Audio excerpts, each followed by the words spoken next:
입질에는 그 예신과 본신이 각각 이렇게 한 서너 가지 종류로 나타나는데 요거를 이제 우리는 붕어를 못 보니까 찌만 보고 파악해서 그 다음 하는 것이 이제 챔질입니다.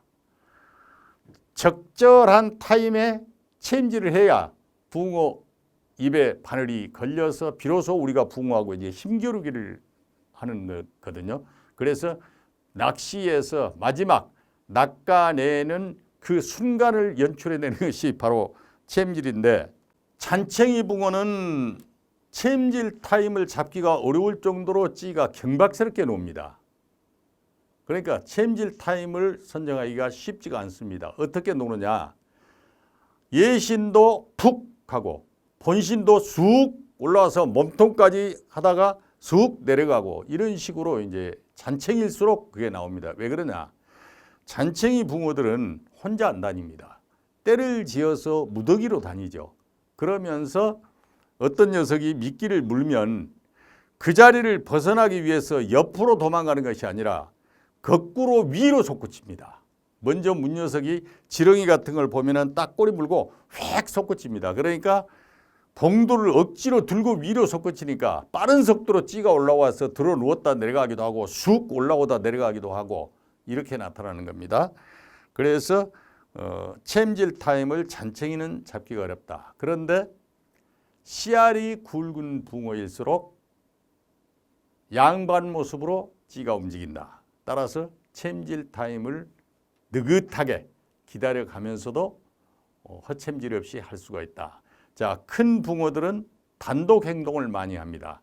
또 꼭 단독 행동이 아니더라도 주변에 잔챙이 붕어들이 같이 있더라도 큰 붕어가 먹이에 접근했을 때는 잔챙이 붕어들이 거기에서 같이 경쟁을 하지 않습니다. 그리고 큰 붕어가 미끼를 훅 흡입했다.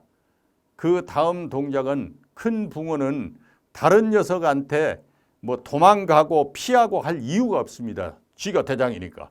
그래서 그 자리에서 차분한 입질을 하는 겁니다. 단 같은 사이즈의 큰 붕어가 와서 우연히 같이 한 먹이에 집중됐을 때는 먼저 문 녀석이 이동을 한다. 그렇더라도 잔챙이들처럼 슉슉 하는 게 아니고 아주 느긋하게 폼 잡고 양반처럼 움직입니다. 우리가 찌에 그렇게 나타납니다. 그래서 챔질 타임을 잡을 때도 잔챙이 붕어가 급박하게 입질을 한다. 이거는 기본적으로 챔질을 빨리 가거나 아니면 아예 찌가 다 올라와서 동동거리거나 들어 눕거나 했을 때 챔질해야 잘 걸립니다. 오히려 어중간하게 챔질하는 것보다는 찌가 급박하게 자주 움직인다 그러면은 움직이는 그 순간에 내림낚시 챔질하듯이 그 순간에 살짝 챔질하면은 오히려 더 잘 걸립니다. 자, 챔질할 때 챔질 시기가 이제 크게 두 가지로 대별되죠.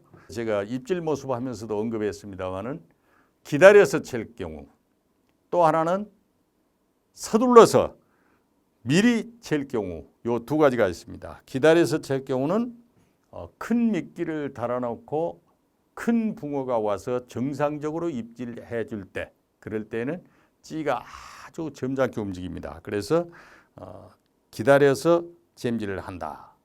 다음에 좀 서둘러서 챌 경우는 이게 대물낚시에서 제법 큰 미끼를 달았을 때도 어쩌다가는 그런 그 민감한 입질이 올 때가 있습니다. 그래서 찌 놀림이 좀 빠르고 가볍고 민감하다라는 느낌이 왔을 때에는 기다리지 말고 딱 입질 시작해서 바로 그 타임에 툭 채보는 겁니다. 세게 채면 허챔질이 됩니다. 툭 채보는 겁니다. 자, 이렇게 챔질 타임이 크게 두 가지로 분류되는데 여기에서 이제 상식의 그 그런 게 있습니다. 그게 뭐냐면은 새우나 옥수수나 참붕어나 메주콩이나 해가지고 대물낚시 할 때 챔질 타임을 어느 때가 좋으냐 하는 거를 이제 인터넷을 보거나 혹은 선배가 후배를 가르칠 때 예신 후에 본신이 와서 찌가 올라와서 멈춘 다음에 기다렸다 쳐라. 그래야 제대로 걸린다. 이렇게 얘기를 합니다. 그런데 제가 이거를 수차례 하면서 보면은 찌가 올라와서 멈춘 다음에 체험질 들어갔을 경우는 거의 20, 30%는 허챔질이 됩니다. 100% 걸리는 게 아니고 허챔질이 됩니다. 오히려 찌가 올라오다가 약간 무거운 모습이 될 때, 조금 느려지면서 무거운 모습이 될 때, 즉 말해서 멈추기 직전쯤 된다고 봐야죠. 무거운 모습이 될 때 그 모습에서 체험질을 들어가면은 거의 퍼센트로 보면은 한 95%, 그러니까 100번 칠 때 5번 허챔질하고 나머지는 다 입걸림이 돼서 나옵니다.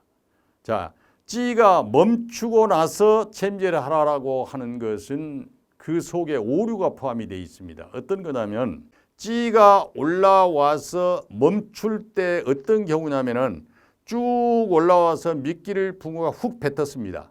훅 뱉었는데 찌가 그 관성에 의해서 요만큼 올라올 때 뱉었는데 더 올라옵니다.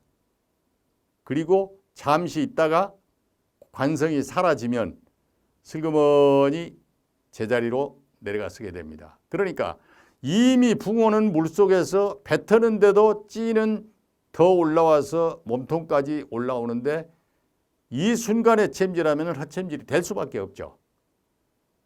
이것이 다 그런 것은 아니고 대략 한 20, 30%가 바로 이런 동작이 붕어한테서 나옵니다. 그러니까 챔질에서 대물낚시 큰 미끼 썼다고 그래서 찌가 다 올라와서 멈춘 다음에 채는 것이 가장 정확하다라고 하는 것은 상식의 오류다. 근데 재미있는 거는 그렇게 후배한테 가르치고 혹은 인터넷에 글을 쓴 사람이 낚시하는 모습을 보면은 다 올라와서 멈춘 다음에 채는 게 아니고 웬만큼 올라오면 다 챕니다. 자기도 그렇습니다. 자기도. 그러면서 말은 다 올라와서 멈출 때 챈다 이렇게 합니다. 근데 낚시 배우는 사람들이 그 말대로 멈춘 다음에 채는 거는 늦다. 그렇게 보시면 되고요.